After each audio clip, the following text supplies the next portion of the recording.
For the first time in 15 years, the Cowboys are pursuing the biggest name available to kick off an NFL offseason. It's historic.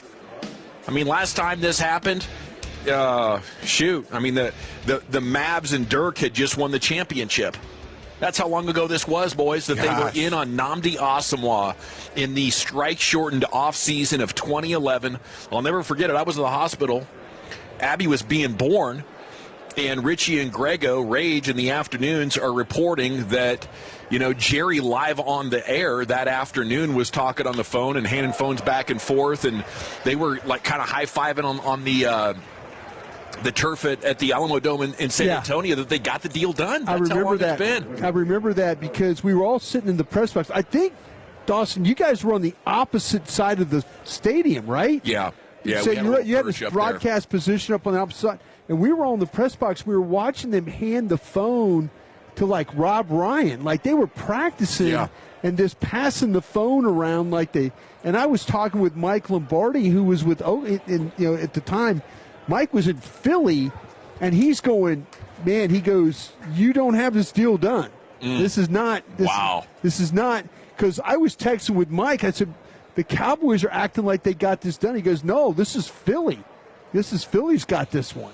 And they did. And the Cowboys actually dodged a bullet that day, which is a painful reminder that sometimes these deals will not go your way. They ended up signing Brandon Carr, I think, the next offseason to find their free agent corner. And since then, it's been absolute crickets. No more than $6 million spent on an outside defensive free agent this entire time. But the Cowboys are in the big game this year. So it's worth talking about some more with you. Segment's brought to you by the Frankels. If you've been injured in a car or truck wreck, call the Frankels first, 214 or 817-333-3333. There's never an out-of-pocket cost. They only get paid when you win. The Frankels are the go-to car and truck wreck attorneys in Dallas. Rangers getting blanked. They've been putting up a lot of runs, but not today, as the defending AL champion Mariners got them shut out here in the bottom of the fifth inning. Rangers have managed to scrape out 2 hits, but the Rangers have managed to get 2 hits, but that is it. All righty. Diana Rossini said 2 things of interest, really, to isolate it. Cowboys remain very interested, and GMs believe the Raiders are willing to work on a deal. The idea from yesterday that the Cowboys were close but the price got too high, that either evolved or expired, or, I don't know exactly how that was phrased by all of the insiders, but for a while yesterday we felt like, price got too high. Teams are willing to do more than what the Cowboys are willing to do. But then, the report comes that the Raiders are willing to work on a deal. That means this thing is, still fairly early in the bidding war stages, where, now we find out the Cowboys are still interested and maybe ready to have more conversations about bringing Maxx Crosby to the Cowboys. So, that is, I think, one thing to celebrate if you're a Maxx Crosby super fan. I don't know. I get caught up on it, and I forget that there are lots of other great options to team build out there, and Joseph Hoyt Morning News wrote a piece today about how the Cowboys' argument for and against trading for Maxx Crosby, and some of the details in this story are very interesting, and the case for adding him is very legitimate, and I think he makes some great points here. But he writes, the problem for the Cowboys, they have a lot of needs, and while they're opening up cap space to be aggressive, Crosby would still not be cheap. He's scheduled to have a cap hit of $35.7 million. So, you got to take that under consideration if you're a fan and you're hoping for the absolute best outcome on this. Is that the best way to spend $35 million? We started here with Micah last season with Jerry Jones saying 4 or 5 players are better than 1. Would that not still hold up with Maxx Crosby? Sorry to cut you off, Brian. You wanted to jump in. No, I was going to say something, Dawson, and I apologize. I didn't mean to jump in there on you like that. I know there's some really, really, really smart people that have looked at his contract, and I know we talked about the reduction when you make a trade. You can take the number. They can restructure it. There's something to do with his contract with being able to take the money he's making and then prorate it. Yeah. So convert it into something convert else. it, then you prorate it. You make and it a signing bonus. Yeah, you spread it out over 5 years. Exactly. Yeah. There's, like I say, there's a lot smarter people than me that know all this stuff. And I'm like, okay, if that's something you can do, and we talked about it, then I can say you do owe it to yourself to at least explore it. I think every contract in the NFL now is eligible for this flip of a switch, as Fish used to call all the time. You can turn the year's salary into a signing bonus and spread that cap hit out over 5 years. Yeah. So any salary you see, it can essentially be made 20% of that, and 20% of $35 million is $7 million. Right. So, yes, that's a tremendous edge for the Cowboys, and if that's what they want to do, maybe that's what all teams, way around this. Maybe that's what all teams are looking at right now. Yeah, maybe that's how for sure. Maybe that's how Philadelphia's in this, and maybe that's and if that's the case, they should be doing that with George Pickens as well, as Jared Sandler stepping in the booth. Looks like he's heading home. I think he's heading back to is he? Dallas. Love you. Job well done. Mission accomplished for Jared Sandler here. A must follow on Rangers Twitter.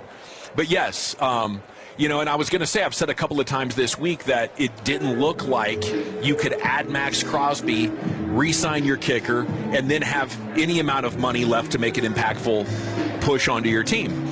As far as adding players. But if you would do that with Maxx Crosby and then do that with George Pickens, I mean, what's 20% of $28 million? It's around, what, $5 or $6 million bucks. Yeah. So you could free up all kinds of dough. If you get a long-term deal done with George. Yeah, absolutely. Yeah, and maybe it's 5 years and $35 million, but the first year's cap hit is only $7 or $10 million, and now you've freed up $18 million more. You freed up $28 million more with the Maxx Crosby cap gymnastics, and now all of a sudden it's like, yes, we can afford two more $15 to $18 million players. And then if you do the same thing with them, it can get excited. There is an endless supply of money if you just keep creating more void years, and we'll see if the Cowboys want to in fact do that.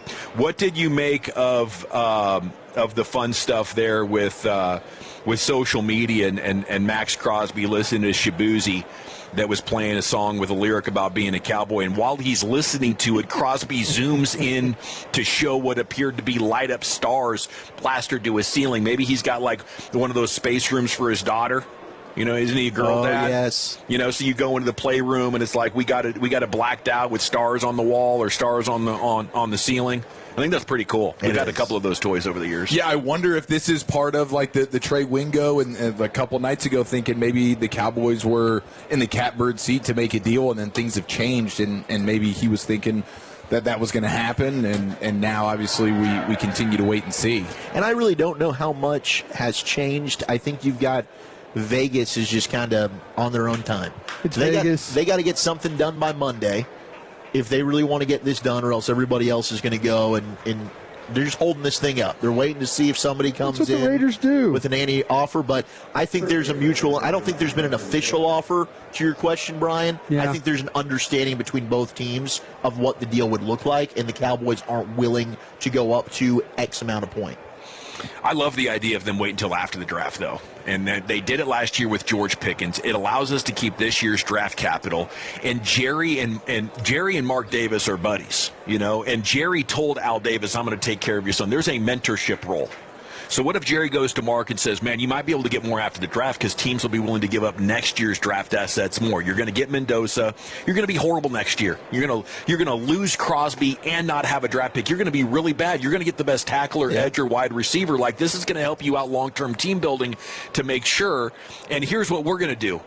Me and you, we're going to combine up here in about maybe June. Maybe it's in May. And we're going to light the league on fire. Everybody's going to be talking about the Cowboys and Raiders.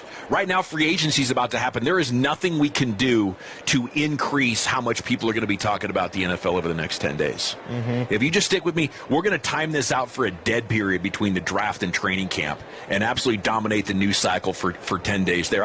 I just wonder, because if Brian's sources are saying they haven't made an offer, all right, and maybe they're slow playing it, sure. The Raiders might be holding out until the start of free agency, or Jerry might have convinced them we can crush the news cycle. We're already squeezing that lemon dry right now. We're getting all this juice, Like, even if you traded Maxx Crosby right now to the Cowboys, I don't think you could get any more media attention than we got right now, right? Mm-hmm. We're crushing this. let's come back and do it again here when we execute the deal. And maybe more draft capital will be available from these other teams if you create a bidding war after they already get to use this year's picks. And I think it's a great strategy. If you need to make the 2026 team as good as possible, you use your 2 picks and then you trade next year's capital to make the 2026 team better. Yeah, and you have a guy from Over the Cap. Jason from Over the Cap, he says, I think there is some confusion on player trades. You do need the cap room to acquire the player. So you would need $30.8 million, give or take a bit, to get Crosby. Then the restructure happens after the fact. So you still ultimately get the cap relief, but you have to have the established requisite amount of money from a cap standpoint to actually execute the trade. So that's something to consider. I don't know how much more the Cowboys would need to do to get to that number. Well, it'd be $20 million, but even Archer just added to that and said there's things teams that are trading for that player can do beforehand to the contract to facilitate the trade, which I guess what the Packers did with Rodgers before the Jets. So that's when the Cowboys can go and flip that switch in Crosby's deal to bring that thing down, which is what, $23 million from 30 to 7.5 or whatever it is. Yeah. So boom, there you go. They're good. Okay, so the Raiders could adjust the contract before trading. The Raiders flip the switch in order to help you facilitate your trade. Yes. Very interesting. Makes sense. Very interesting. Okay, the case for not adding him from Joseph Hoyt. Problem for the Cowboys, they have a lot of needs, and while they're opening up cap space to be aggressive, Crosby still wouldn't be cheap. The case for getting him is pretty damning. Ezeraku, Leofau, Houston, and Isaiah Land, and letting Clowney go, you got a big old bag of nothing over there at edge. And if Clowney was your leading sacks guy last year, he's going to be gone as well. But there are a number of guys out there, and there are more than one way to skin this cat. I want to see Crosby come aboard and the Cowboys have answers at all the other spots so they can finally make a legitimate push to having the best roster in football.